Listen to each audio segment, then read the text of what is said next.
In today's video, I'm going to teach you how to get a smooth animation when you hover over a button in Webflow.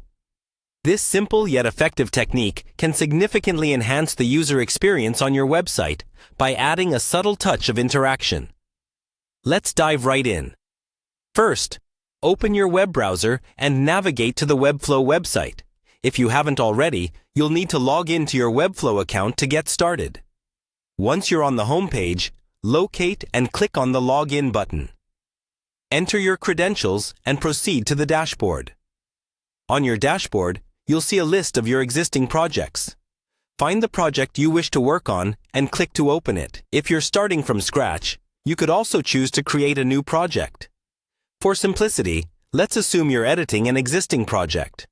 Within your open project, find the button element that you want to animate.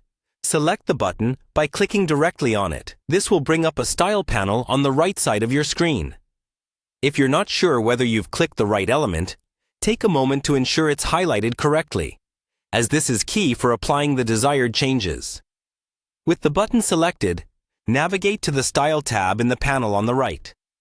This tab allows you to customize the appearance of your button.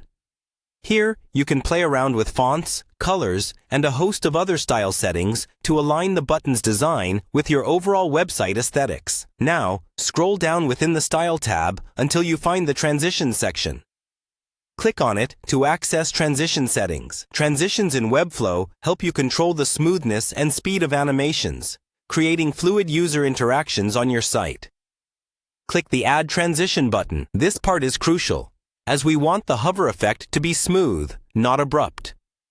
In the Transition drop-down, select All Properties to ensure that all potential changes on hover will animate consistently. You might find this useful if you're adjusting multiple styles upon hovering, such as size, color, and shadow. After selecting All Properties, tweak the duration of the transition. Generally, a time between 200 and 300 milliseconds works well. This setting will determine how fast or slow the transition occurs, so adjusting this according to your preference is key. A duration too short might make the animation less noticeable, while one too long could feel sluggish. Once you're satisfied with the setup, hover over your button in the preview panel to see your changes in action. Notice how smoothly the button responds to your hover, creating a visually appealing experience for visitors. With these settings, your button should now feature a smooth hover animation that adds an extra layer of interactivity to your web page. Feel free to experiment further with different styles and transition times to find what works best for your site's design and user experience goals. That's it for today's tutorial. I hope you found this guide helpful. Happy animating!